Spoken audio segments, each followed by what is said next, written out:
Dr. Sarah Chen never imagined that a routine Tuesday morning would change her life forever. The emergency room at St. Mary's Hospital buzzed with its usual chaos when the ambulance sirens pierced through the morning air. Sarah had been working double shifts for 3 weeks straight, covering for her colleague who was on maternity leave.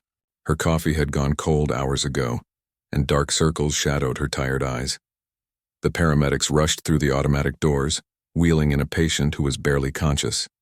Sarah quickly assessed the situation as they transferred the injured man to the trauma bay. He was a SWAT officer, his tactical gear cut away by the paramedics to reveal a severe gunshot wound to his chest. Blood soaked through the makeshift bandages and his breathing was shallow and labored. "What happened?" Sarah asked the lead paramedic while pulling on her surgical gloves. "Officer Marcus Rodriguez got caught in crossfire during a hostage situation downtown. Bullet punctured his lung and nicked an artery.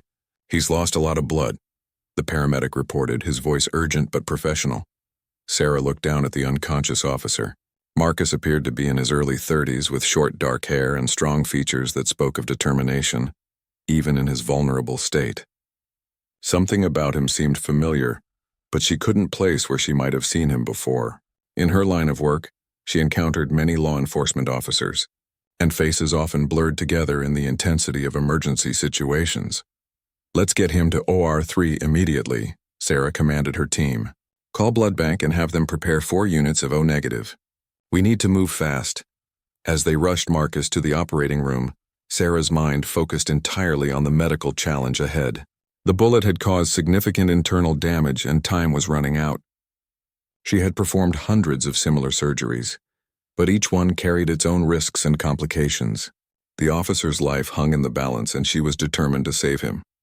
In the operating room, Sarah worked with precise efficiency. Her hands moved with practiced skill as she carefully opened Marcus's chest cavity. The damage was extensive. The bullet had indeed punctured his lung and caused severe bleeding from a damaged artery. Her surgical team worked in perfect synchronization, anticipating her every move. "Suction here," Sarah directed, her voice calm despite the critical nature of the operation. "I need better visualization of the arterial damage." Hours passed as Sarah meticulously repaired the internal injuries. She carefully sutured the damaged artery and worked to reinflate Marcus's collapsed lung. The monitor showed his vital signs gradually stabilizing as she completed each repair. Her back ached from standing hunched over the operating table, but she remained focused until the very last stitch was in place. "Great work, everyone," Sarah finally said as she stepped back from the table. "Let's get him to recovery. Monitor his vitals closely for the next 24 hours. As Marcus was wheeled to the recovery room, Sarah felt the familiar mix of exhaustion and satisfaction that followed a successful surgery. She had managed to save another life, though she knew the officer still faced a long road to recovery.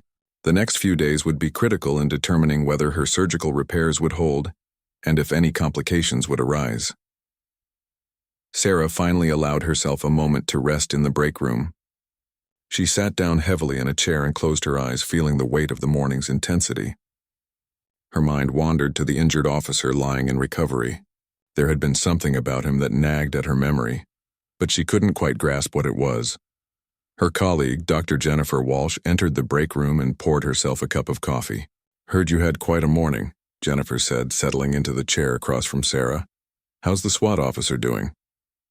"He'll make it," Sarah replied, rubbing her tired eyes. "It was touch and go for a while, but we got all the bleeding stopped and repaired the lung damage. He's young and strong, which works in his favor." "That's the second officer we've had this month," Jennifer observed. "This job is getting more dangerous every year. I heard this one was involved in some kind of hostage situation downtown." Sarah nodded, remembering the paramedic's brief explanation. She wondered about the circumstances that had led to Marcus's injury. Hostage situations were always unpredictable and dangerous, requiring split-second decisions that could mean the difference between life and death for everyone involved. Later that evening, as Sarah made her rounds to check on post-operative patients, she stopped by Marcus's room in the ICU. He was still unconscious, connected to various monitors that beeped steadily, indicating his stable condition. The harsh hospital lighting cast shadows across his face, and Sarah found herself studying his features more carefully. A police officer sat in a chair beside the bed, keeping vigil over his injured colleague. The officer looked up as Sarah entered, recognizing her as the surgeon who had operated on Marcus. "How is he, Doc?" the officer asked, his voice filled with concern. "He's doing well," Sarah assured him. "The surgery went smoothly and his vital signs are stable. He should regain consciousness within the next day or two. The recovery will take time, but I expect him to make a full recovery." The officer nodded gratefully. "Marcus is one of our best. He's saved more lives than any of us can count. It's good to know someone was there to save his when he needed it." As Sarah left the ICU that night, she couldn't shake the feeling that this case was different somehow. Something about Marcus Rodriguez seemed significant beyond just another successful surgery, but she couldn't put her finger on what it was. Little did she know that their paths had crossed before, under circumstances that would soon come flooding back to both of their memories. The hospital settled into its quieter nighttime rhythm as Sarah finally headed home, unaware that the man she had just saved had once been her own guardian angel in a moment of desperate need. Marcus Rodriguez's eyes fluttered open 2 days after the surgery, immediately squinting against the bright hospital lights. His chest felt like it was on fire, and every breath sent sharp pains shooting through his torso. Confusion clouded his mind as he tried to remember where he was and what had happened to him. "Hey there, welcome back," came a gentle voice from beside his bed. Marcus turned his head slowly to see a kind-faced nurse checking his IV line. "You're in St. Mary's Hospital. You were injured in the line of duty, but you're going to be fine." The memories came flooding back in fragments. The hostage situation at the downtown bank. The terrified family held at gunpoint by desperate criminals. The moment when everything went wrong and bullets started flying. Marcus remembered throwing himself in front of a civilian to shield them from gunfire, feeling the searing pain as the bullet tore through his chest. "The family," Marcus croaked, his voice rough from the breathing tube that had been removed earlier that morning. "The hostages. Are they safe?" The nurse smiled warmly. "Everyone made it out safely, Officer Rodriguez. You're a hero. Your quick thinking saved that family's lives." Marcus closed his eyes, relief washing over him despite the pain. That was what mattered most. In his 5 years with the SWAT team, he had been in countless dangerous situations, but protecting innocent people always remained his primary focus. The physical pain he was experiencing was a small price to pay for knowing that family was safe. Dr. Sarah Chen entered the room during her afternoon rounds, clipboard in hand. She looked refreshed compared to the exhausted state she had been in during the surgery, though Marcus could see the dedication in her eyes that spoke of someone who took her responsibilities seriously. "Good afternoon, Officer Rodriguez. I'm Dr. Chen, the surgeon who operated on you," she said, approaching his bedside. "How are you feeling?" Marcus studied her face as she spoke. There was something familiar about her, but his mind was still foggy from the medications. "Like I got hit by a truck, but I understand that's normal," he managed to say with a weak smile. Sarah checked his surgical incisions and reviewed his vital signs, pleased with his progress. "The surgery went very well. We were able to repair all the damage from the bullet. You'll need several weeks of recovery, but I expect you to make a full recovery and return to active duty eventually." "Thank you, Dr. Chen," Marcus said sincerely. "I owe you my life." Something in his voice made Sarah pause and look at him more carefully. The way he spoke, the inflection in his gratitude, triggered a memory that she couldn't quite grasp. She had heard those same words before, spoken with that same genuine appreciation, but she couldn't remember when or where. Over the next few days, Sarah made it a point to check on Marcus more frequently than her other patients. She told herself it was because of the complexity of his case, but truthfully, she felt drawn to him in a way she couldn't explain. Their conversations during her visits became longer, moving beyond medical updates to more personal topics. Marcus learned that Sarah had moved to the city 3 years ago, after completing her residency in Chicago. She had chosen emergency medicine because she wanted to make an immediate difference in people's lives, to be there in their darkest moments when they needed help most. Her dedication reminded him of his own calling to protect and serve. Sarah discovered that Marcus had joined law enforcement after serving 2 tours in Afghanistan as a combat medic. He had seen enough violence and tragedy to last several lifetimes, but rather than becoming hardened by it, he had developed an even stronger desire to help others. His transition from military medic to police officer showed his continued commitment to saving lives, just in a different capacity. "It's interesting," Sarah observed during one of their conversations. We're both in professions where we respond to people's worst moments and try to make them better. Marcus nodded thoughtfully. I never thought about it that way, but you're right.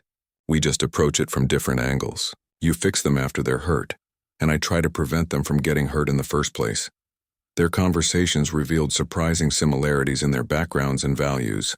Both had grown up in working-class families where helping others was considered a fundamental responsibility. Both had lost parents at young ages, which had shaped their desire to make their remaining time count by serving others. As Marcus's strength returned, he began to remember more details about his life and career.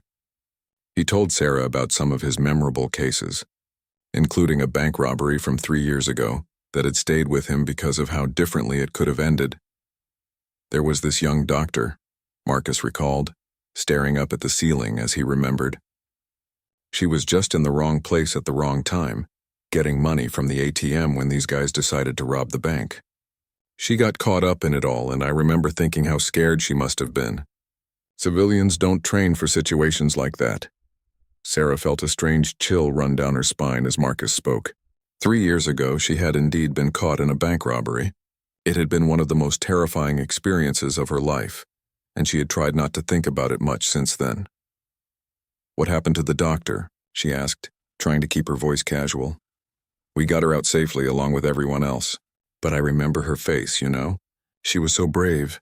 Even though she was obviously terrified, she kept calm and helped keep the other hostages calm too. Not everyone reacts that way under pressure. Sarah's heart began beating faster. The memory of that day was coming back to her now, clearer than it had been in years. She remembered being trapped in the bank, the fear that had paralyzed her, and the SWAT officer who had gotten her to safety. She remembered looking into his eyes as he led her out of the building, feeling a sense of safety and protection she had never experienced before.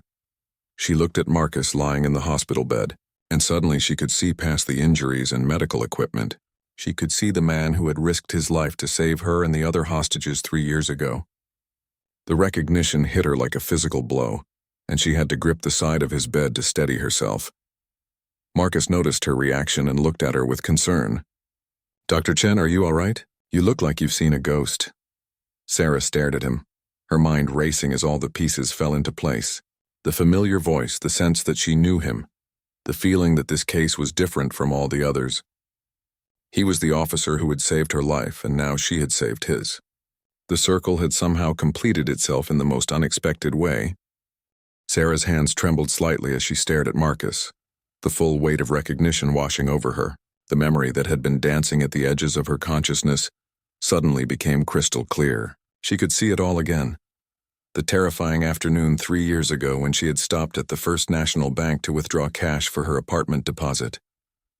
I was there, she whispered, her voice barely audible. I was the doctor in the bank robbery. Marcus's eyes widened and he struggled to sit up straighter in his hospital bed despite the pain in his chest. He studied Sarah's face with new intensity, and slowly the recognition dawned on him as well. The frightened but brave young woman he had led to safety.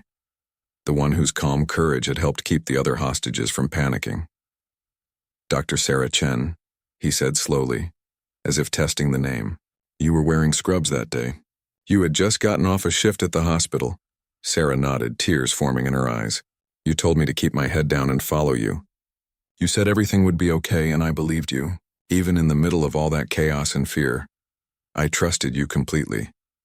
The two of them sat in stunned silence for a moment, both processing the incredible coincidence that had brought them together again. Marcus remembered every detail of that day now. Sarah had been one of 7 hostages taken when 3 armed men had attempted to rob the bank. The situation had quickly escalated when the robbers realized the police had surrounded the building. You helped keep Mrs. Patterson calm, Marcus recalled, the elderly woman who was having chest pains from the stress.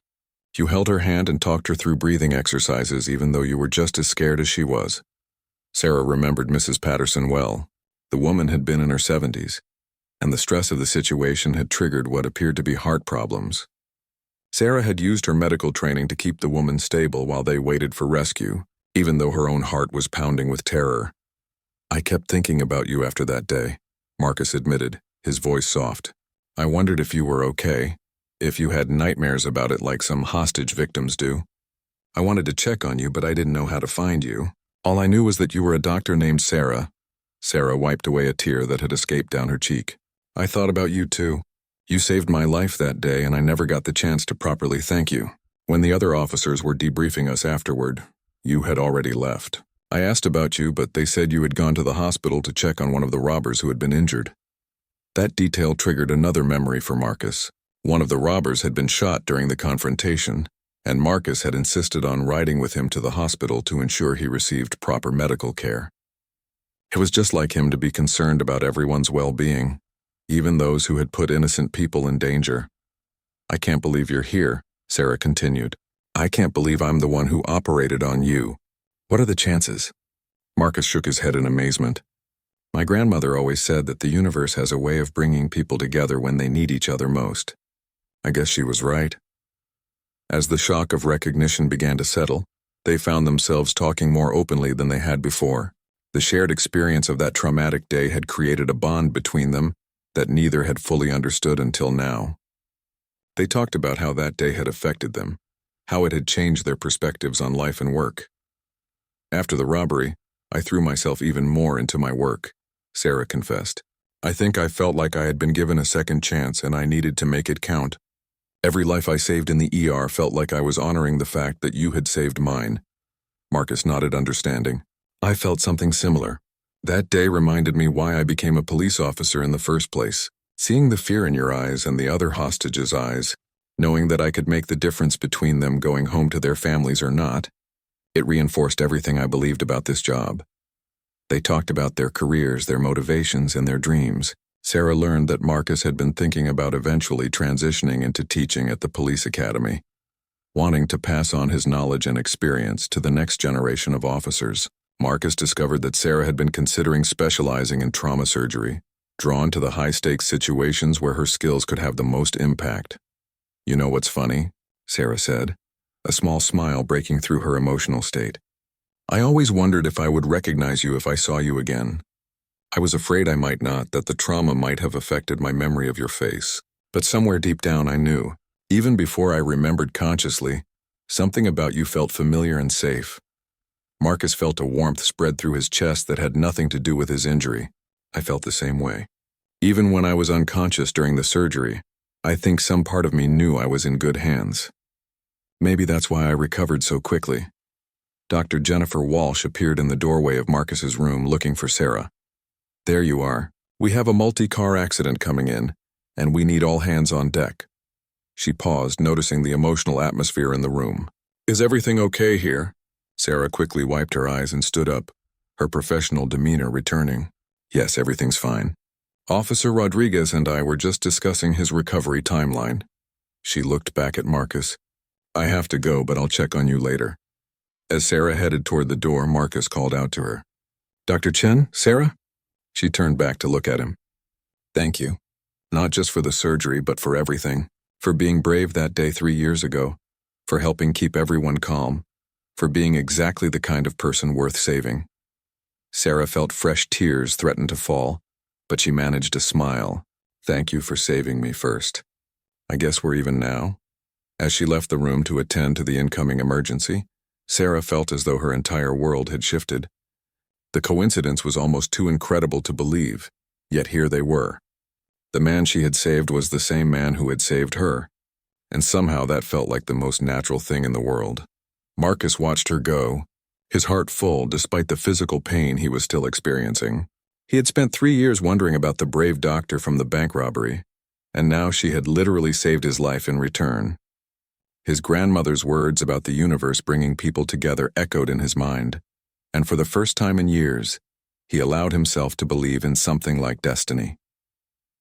Over the following weeks, as Marcus recovered from his surgery, an extraordinary friendship began to blossom between him and Sarah. What had started as a professional doctor-patient relationship had evolved into something much deeper and more meaningful. Their shared experience from 3 years ago had created an unspoken understanding between them that went beyond ordinary circumstances. Sarah found herself looking forward to her visits to Marcus's room more than she cared to admit. Their conversations had become the highlight of her long shifts at the hospital. She would stop by during her breaks, sometimes bringing coffee for both of them, and they would talk about everything from their childhoods to their dreams for the future. Marcus told her about growing up in a small Texas town where his father had been the local sheriff. He had learned early about the importance of protecting others and standing up for what was right. His mother had been a nurse, which explained his comfort around medical settings and his deep respect for healthcare workers. "She would have loved you," Marcus said one afternoon, watching Sarah check his healing incisions. "My mom always said that doctors and police officers were cut from the same cloth, both willing to put themselves on the line for strangers." Sarah smiled at the compliment while gently probing the surgical site. "The healing is coming along beautifully. You'll have some scarring, but it should fade significantly over time." She paused in her examination. "Tell me more about your mother. What was she like?" Marcus's face softened as he spoke about the woman who had shaped his character. "She was the strongest person I ever knew. She worked night shifts at the county hospital so she could be home with me and my sister during the day. When Dad was killed in a car accident when I was 16, she somehow kept our family together while dealing with her own grief." Sarah felt a pang of recognition. "I lost my father when I was 15. Car accident too. It's what made me want to become a doctor, actually. I kept thinking that maybe if there had been someone better trained at the scene, someone who could have done more." "You can't think like that," Marcus said gently. "Trust me, I've learned that lesson the hard way. We can only control what we do from this moment forward, not what happened in the past." Their conversations revealed a deep compatibility that surprised them both. They discovered they shared similar values about service, family, and making a positive difference in the world. Both had chosen careers that required them to run toward danger, while others ran away from it.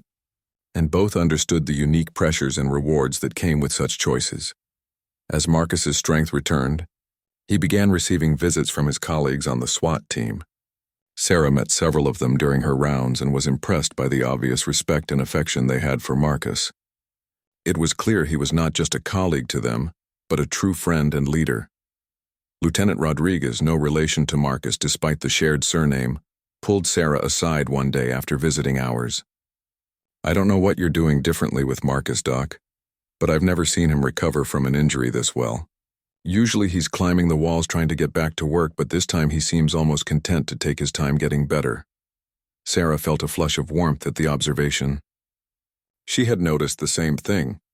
Marcus seemed more relaxed and positive than she might have expected from someone in his situation. She wondered if their connection was having the same positive effect on him that it was having on her. "He's been an exemplary patient," Sarah replied diplomatically. "Some people are just naturally good healers." What Sarah didn't mention was that Marcus had become much more than just a patient to her. She found herself thinking about him during her time off, wondering how he was doing and looking forward to their next conversation. She had even started researching his case more thoroughly than necessary, reading about similar injuries and recovery timelines. One evening, after a particularly difficult shift in the emergency room, Sarah stopped by Marcus's room later than usual. She had lost a patient that day, a young man about Marcus's age who had been brought in after a motorcycle accident. Despite her best efforts, she hadn't been able to save him, and the loss was weighing heavily on her heart. Marcus took one look at her face and knew something was wrong. "Tough day?" he asked gently. Sarah nodded, not trusting her voice to remain steady. She sat down in the chair beside his bed, suddenly feeling exhausted. "Want to talk about it?" Marcus offered. Sarah found herself opening up about the young man she had lost, about the frustration and sadness that came with not being able to save everyone. Marcus listened without trying to offer easy solutions or empty reassurances. He understood the weight of responsibility that came with their chosen professions. 3 years ago, after the bank robbery, I had nightmares for weeks, Marcus shared. Not about being in danger myself, but about all the ways things could have gone wrong. What if I hadn't been fast enough? What if I had made the wrong decision? It took me a long time to accept that I can't control every outcome, only my actions and choices. Sarah looked at him with new appreciation. "How do you deal with it when things don't go the way you planned?" "I remind myself of the people I have saved, like you and the other hostages that day. I think about their families who got to see them come home, and I remember that every life we save gives that person the chance to go on and touch other lives in ways we'll never know about." His words resonated deeply with Sarah. She thought about all the patients she had saved over the years, all the families who had been spared the grief of loss because of her skills and dedication. The young man she had lost today was tragic, but it didn't diminish the value of all the lives she had been able to save. "Thank you," she said quietly. "I needed to hear that tonight." Marcus reached out and gently took her hand. "We're in this together now, Sarah. You saved my life, and in a way, you saved those hostages 3 years ago too by keeping them calm and helping Mrs. Patterson. We're connected in ways that go beyond coincidence." Sarah felt a spark of electricity at his touch, but more than that, she felt a deep sense of understanding and companionship. Here was someone who truly comprehended the challenges and rewards of her chosen path, someone who shared her commitment to helping others even at personal cost. As she prepared to leave that night, Marcus asked, "When I get out of here, would you like to have dinner sometime? Somewhere that doesn't smell like disinfectant and serve food on plastic trays?" Sarah smiled, the first genuine smile she had managed all day. "I would like that very much." Walking out of the hospital that night, Sarah reflected on how dramatically her life had changed since that Tuesday morning, when Marcus had been brought into her operating room. She had not only saved the life of her own rescuer, but had found a connection with someone who understood her in ways she had never experienced before. The future suddenly held possibilities she hadn't even known she was hoping for. Marcus waited until the afternoon lull to activate Elena's communication device. Hidden in his stateroom's bathroom with the shower running to mask any sound, he whispered into the tiny microphone. "This is Marcus. What did you discover?" Elena's voice came through clearly despite the device's small size. "Victor isn't planning to let anyone leave this yacht alive. The tournament is cover for the largest corporate extortion scheme ever attempted." Marcus felt his blood chill. "Explain." "I accessed Victor's private computer system. Every player here represents a different sector of the American economy. Technology, energy, pharmaceuticals, defense contracting, financial services. Victor has been studying their businesses for over a year, identifying vulnerabilities and pressure points." She paused, and Marcus could hear muffled voices in the background. "The sealed envelopes don't just contain secrets. They contain detailed plans for hostile takeovers, industrial sabotage, and systematic destruction of each company. Victor intends to force the survivors to implement these plans against their own competitors." Marcus processed this information with growing horror. He's creating a network of corporate puppets under his control. Worse than that, I found shipping manifests and personnel records. Victor has been moving weapons, drugs, and human trafficking operations through the legitimate businesses of previous tournament participants. This yacht isn't just a gambling venue. It's the command center for an international criminal empire. The shower water continued running, but Marcus felt ice-cold sweat beading on his forehead. "What about Sarah? Did you find any information about my sister?" "She's being held in a warehouse in Long Beach along with 17 other family members of tournament participants." "But Marcus, that's not the worst part." Elena's voice dropped to an urgent whisper. "Victor knows I'm here.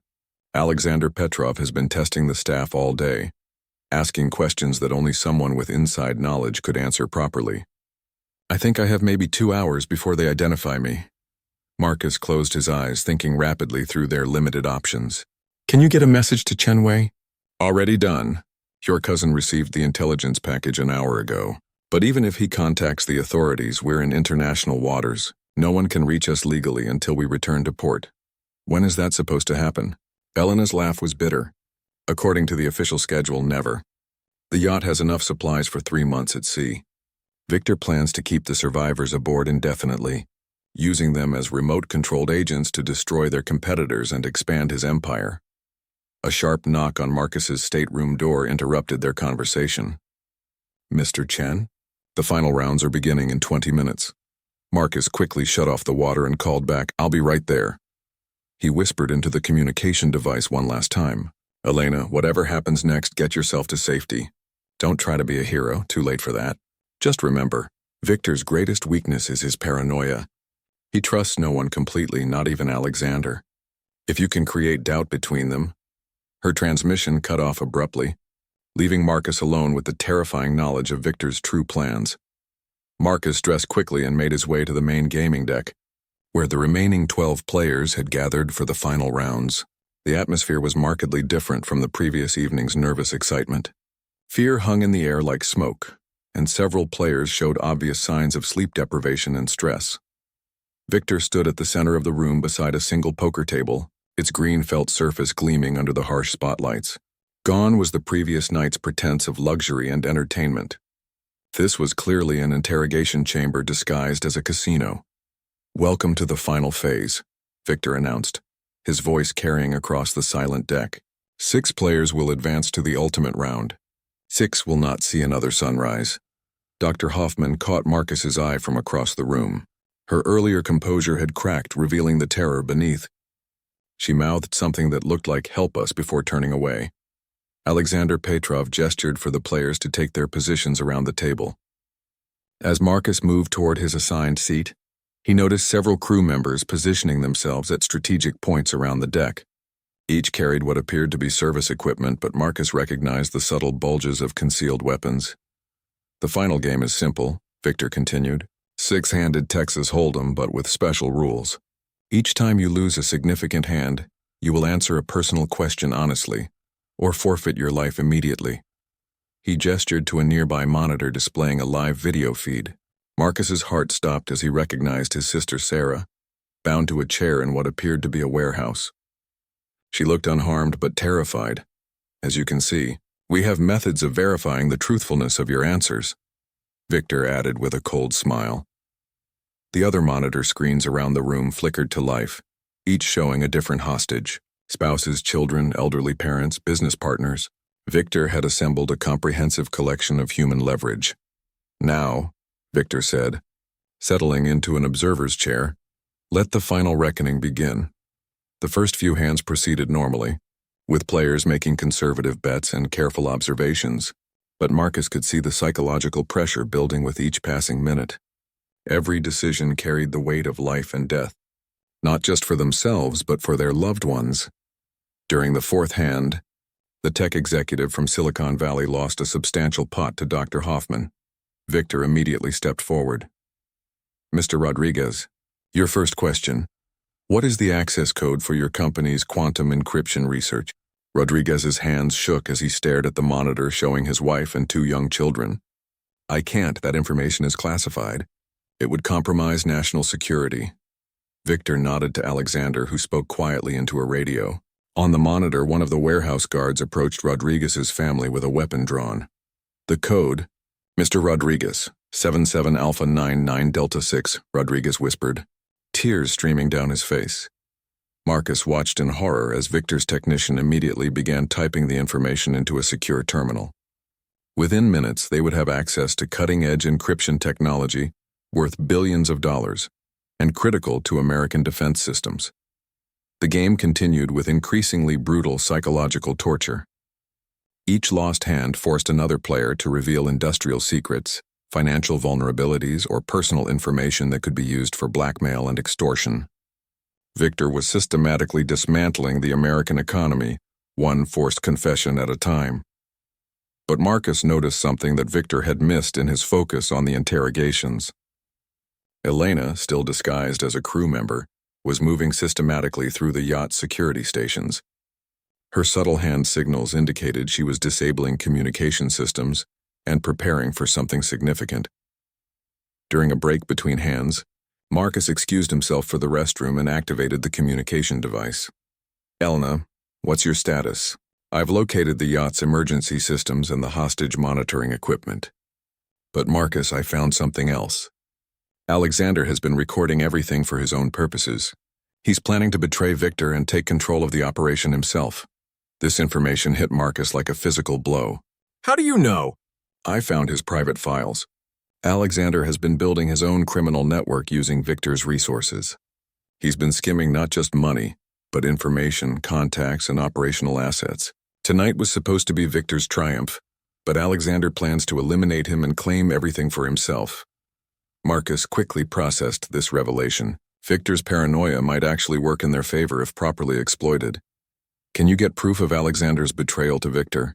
"Already working on it, but I need a distraction. Something big enough to focus everyone's attention while I access the main computer system." Marcus returned to the poker table with a desperate plan forming in his mind. He would have to risk everything on a single hand. But if Elena could expose Alexander's treachery at the right moment, they might be able to turn Victor's paranoia against his own organization. The cards were dealt for what would become the most important hand of Marcus's life. But this time he wasn't just gambling with money or even his own survival. He was betting on human nature's most predictable weakness, the inability to truly trust anyone in a world built on betrayal and fear. As he looked at his cards, Marcus realized that the deadly wager had become something far more complex than Victor had intended. 3 different games were being played simultaneously on the Tsarina, and only one could end in victory. The question was, which player understood the real rules? 6 weeks after his surgery, Marcus was finally cleared for discharge from the hospital. Sarah had mixed feelings as she signed his release papers. While she was happy to see him healthy and ready to return to his normal life, she would miss their daily conversations and the special connection they had built during his recovery. Their first dinner together took place the following weekend at a small Italian restaurant downtown. Sarah arrived a few minutes early and was surprised by how nervous she felt. This was different from their hospital visits, where the professional setting had provided a comfortable framework for their interactions. Tonight they were simply a man and woman getting to know each other better. Marcus arrived right on time, looking handsome in casual clothes rather than a hospital gown. He moved carefully, still protecting his healing chest, but he looked stronger and more vibrant than she had ever seen him. When he smiled at her across the restaurant, Sarah felt her heart skip in a way that had nothing to do with medical concerns. "You clean up pretty well for someone who spent 6 weeks in a hospital bed," Sarah teased as they settled at their table. Marcus laughed. "You should talk. I've only ever seen you in scrubs or lab coats. You look beautiful tonight." Sarah felt herself blush at the compliment. She had chosen her outfit carefully, a simple blue dress that brought out her eyes, wanting to look nice for their first real date. The word date had been dancing around in her mind all week, though neither of them had specifically called it that. Over dinner, their conversation flowed as easily as it had in the hospital, but with a new undercurrent of romantic possibility. They talked about their interests outside of work, discovering shared loves of hiking, old movies, and Chinese food. Marcus told her about his small apartment across town and his dream of eventually buying a house with a yard where he could have a dog. "I've always wanted a golden retriever," he admitted.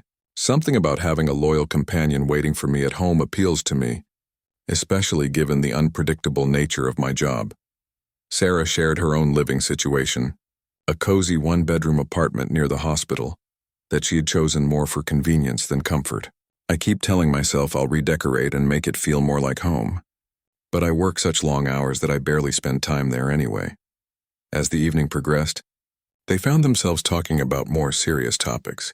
Marcus opened up about the challenges of his job, the stress of making life-and-death decisions in split seconds, and the toll it took on relationships. He had been engaged once to a woman who ultimately couldn't handle the constant worry about his safety. "She wasn't wrong to be concerned," Marcus said thoughtfully. "This job is dangerous, and the people who love us do sacrifice something by worrying about us every day. I can't blame her for deciding it was more than she could handle." Sarah considered his words carefully. "I think I understand that worry better than most people would. In my job, I see the consequences when things go wrong, but I also see how much good officers like you do, how many lives you save. The risk is real, but so is the value of what you do." Their connection deepened as the evening went on.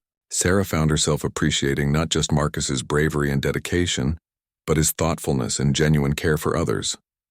He asked insightful questions about her work and seemed to truly understand the emotional challenges she faced in emergency medicine. When Marcus walked her to her car that night, there was a moment of sweet awkwardness as they said goodbye. They had grown close during his recovery, but this was new territory for both of them. Marcus leaned in to give her a gentle hug, mindful of his still healing chest, and Sarah felt completely safe in his arms. "I had a wonderful time tonight," she said softly.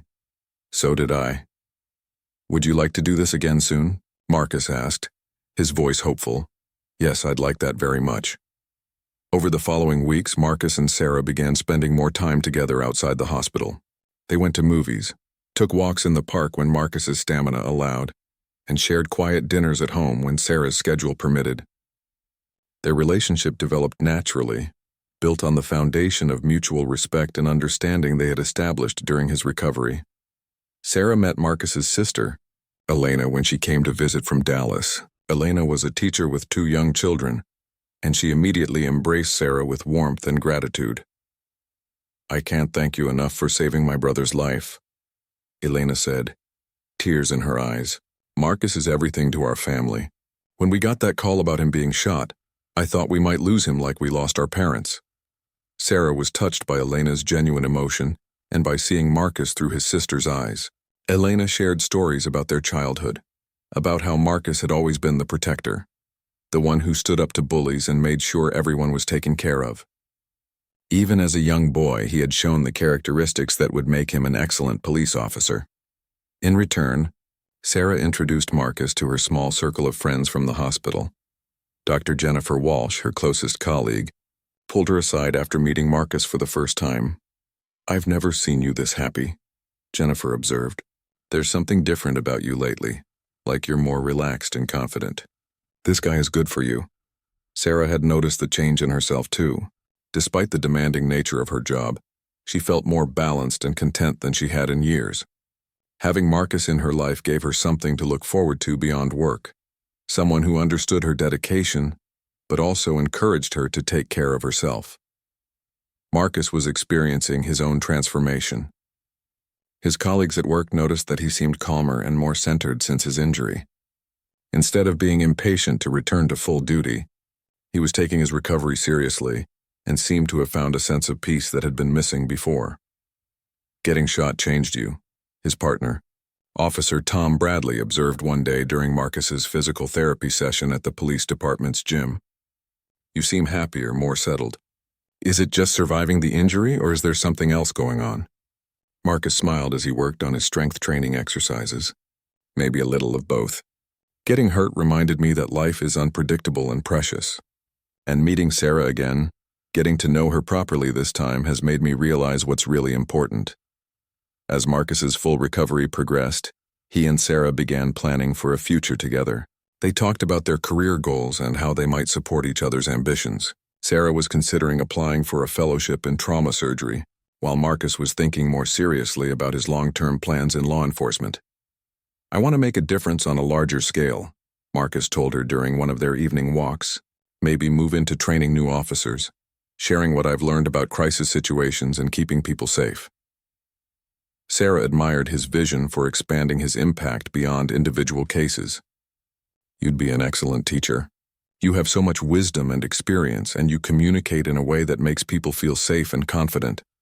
Their relationship was built on more than just attraction, or even their dramatic shared history. They had found in each other a true partner, someone who understood the demands and rewards of a life dedicated to serving others. Together they were stronger, more complete, and ready to face whatever challenges the future might bring.